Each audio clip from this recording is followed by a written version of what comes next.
Hello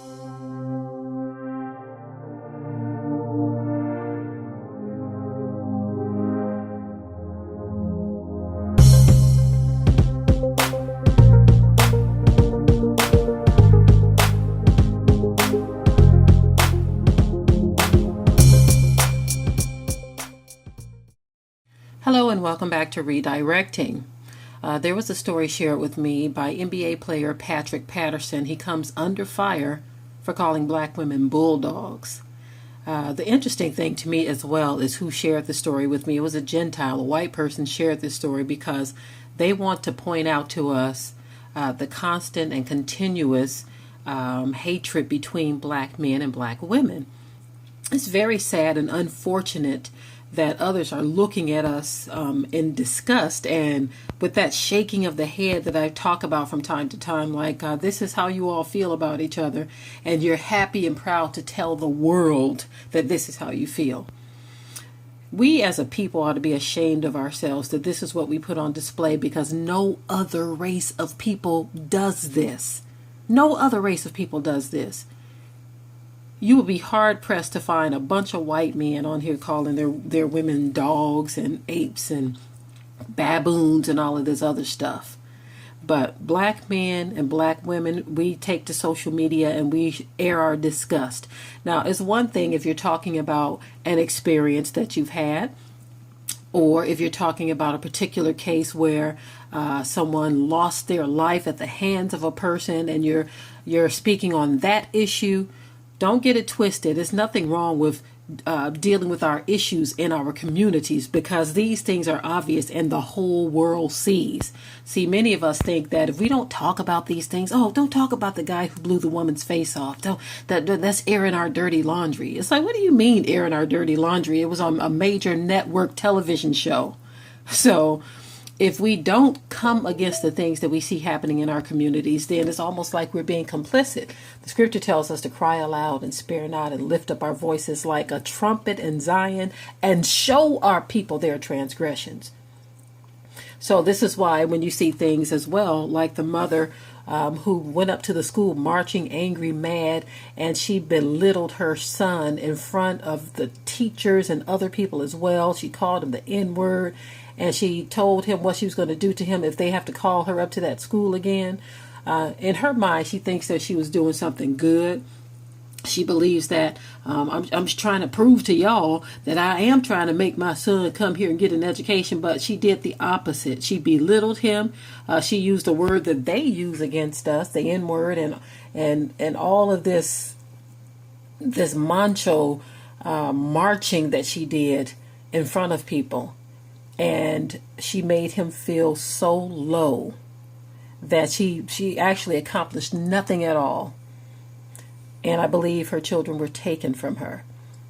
You see, now they themselves, they will pull a weapon on your kid like Tamir Rice and take him out of here. But you better not raise your voice or anything. And so as a people, black men and black women, we have some serious issues. But more of what I see more than anything is finger pointing. Now, we know how the Most High views things. He expects all of us to repent, but he expects things to start from the top. And so when we see stories like this, when I say the top, I'm talking about the head. The man is supposed to be the head of our communities. But when our heads are going over to greener pastures, as they call it, and saying stuff like he doesn't want any black women because why should he have to deal with a bulldog? I mean, what is going on here? No one is giving in. No one is repenting, but everyone is running for the hills. That the hills would represent running for people of other races. So I'm going to read some of this article here. It says Patrick Patterson took a lot of heat online when his comment about black women went viral. The Los Angeles Clippers seemingly called black women bulldogs in a 2018 Instagram post, where he gushed about his longtime love, Sarah Nasser, white woman. He got defensive in the comment section when an individual allegedly asked him, why do so many athletes marry white women? He wrote, so I should settle for a bulldog and act like I'm happy with my life and preach keep it in your race to the world as if Dr. King didn't fight and die for equality, acceptance of all cultures, and loving one another, and no hate. So you see how he craftily brought Dr. King into this and the loving one another aspect. Well, loving one another of all races, right? People of all races and cultures. Well, why not love your own? Now, it's amazing to me that we are even having this conversation in a time where racial tensions are so high. Now, he goes on to say, no thanks, continued the 30-year-old basketball player. That may be your life, but don't want that to be mine or my family. Color doesn't matter. Wake up. Oh, okay. So he said he doesn't want that to be his family. In other words, he don't want no black woman as the mother of his children. Isn't that something? He says that may be your life, but don't want that from mine or my family. Color doesn't matter. Wake up. So are you saying that color doesn't matter and wake up meaning black men, go get yourself one too. Don't get a bulldog. This is what I mean when I say we are whiting ourselves out. We as a people are whiting ourselves out, and we are okay with doing it.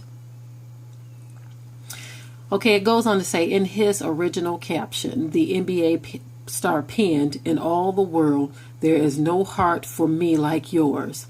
In all the world, there is no love for you like mine. Happy anniversary. Talking to his white woman. Okay, someone replied, to say beautiful one replied, but you don't have to insult a race of women to uplift another race of women. Is your mom a bulldog? What about your grandma? Again, you seem truly in love with your wife, and that's amazing. Many blessings to us all. Another commenter said, did you call black women bulldogs? I mean, marry who you want. I'm mixed race myself, but am I the only one who caught that? Another commented. This individual shared similar thoughts. Date and marry whosoever you want, but don't you ever in your life refer to black women as bulldogs or any type of animal for that matter. One more similar comment. Nobody cares that you married a white woman. If that's your preference, cool. But referring to the women of your own race as bulldogs is vile and unnecessary. Says a lot about your character or lack thereof. In a post where he posted a clip of the 1991 movie The Five Heartbeats, an angry person told him to stick to your kind, sir. The person wrote, if you want to date white women and put down black women while doing so, then you are not a part of the community. No one cares if you love a white woman. Just don't put us down to do so. Furthermore, stay away from the culture and enjoy theirs since they love you so much.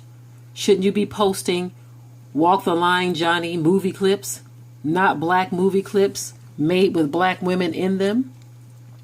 So you see, a lot of people came at him, and rightfully so, for his comments about black women. And unfortunately, a lot of black men do feel the need to put down black women when they fall in love with white women.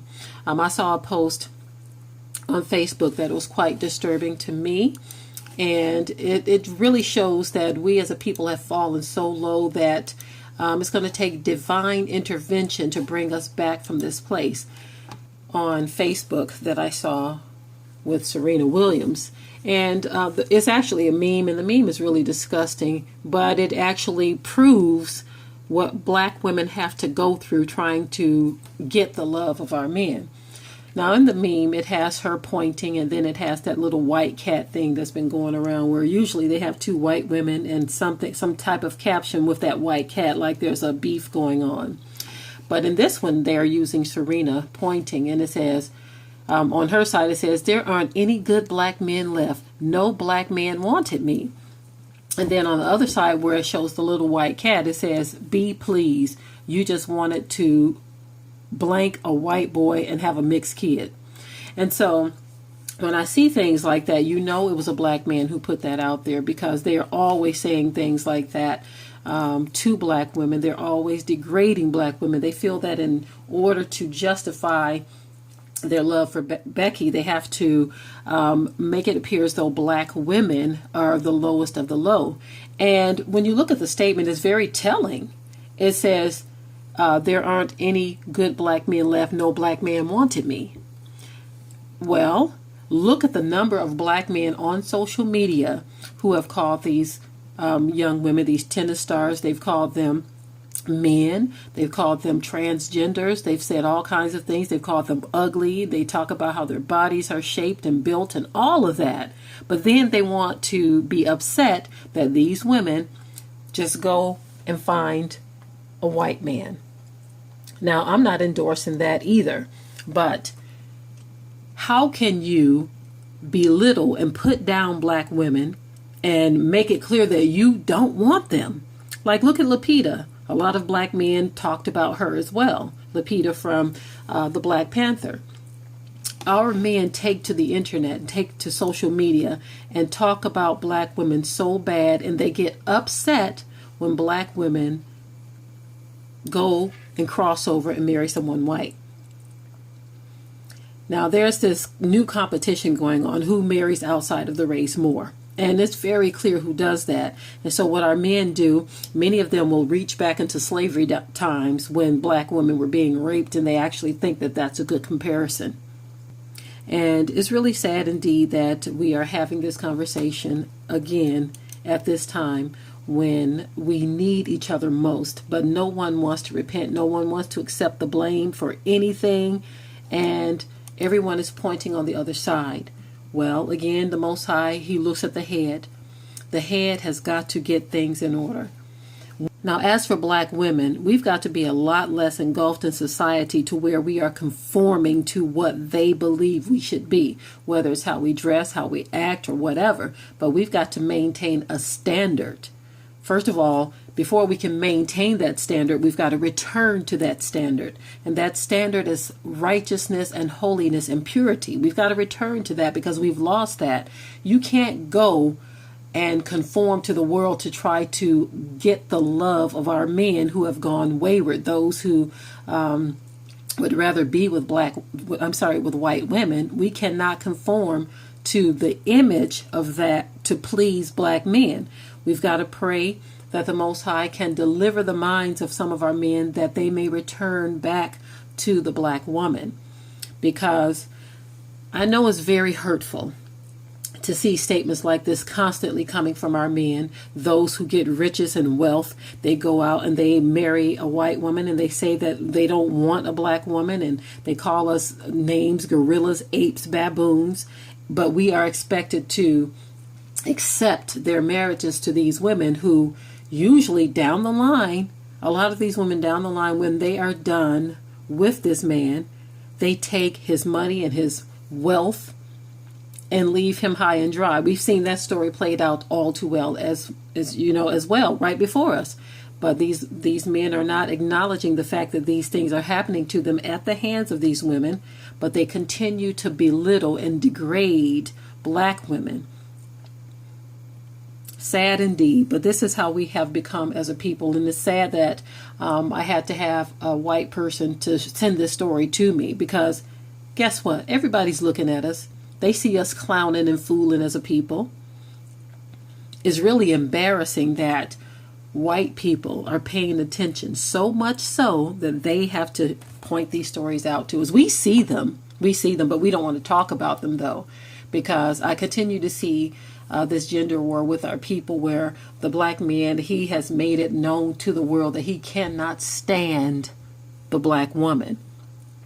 And what I see women doing in response, because we didn't start this war, what I see women doing in response is saying, okay, no problem. You don't have to like us. We'll just go elsewhere. And so we are in a really rough situation as a people because we have allowed ourselves to get in this stupid mindset. And we are not going to help ourselves by whiting our own selves out. We are the only people who are complicit with hating one another right before the public's eye. It's almost as if we take pride in it. When you look at the man who I'm speaking about, it looks like he takes pride in the woman that he's with, and he owned it. He's like, hey, yes, I love this woman, and you're not going to force me to be in an unhappy situation with a black woman who I consider to be a bulldog just to please you. You can't tell me that he's never laid eyes on any beautiful black women, but that is the cop-out that many of them use because they are under a spell. And it is so sad. Very, very sad indeed. But again, we as a people, so messed up in our minds, we don't see what we're doing to our own selves. I honestly believe that a lot of black men and women don't give a care about whiting ourselves out. We don't care if there's no melanated people left on the planet because we despise one another. It's almost like it's built in now. And then we lack understanding in things as well. We don't even see what's happening to us. No longer is it a slow kill, but it's a rapid kill now at our own hands. Okay, family, with that, I will say shalom. Be sure to ring the bell to be notified of new uploads on this channel, and also comment, share, like, and subscribe.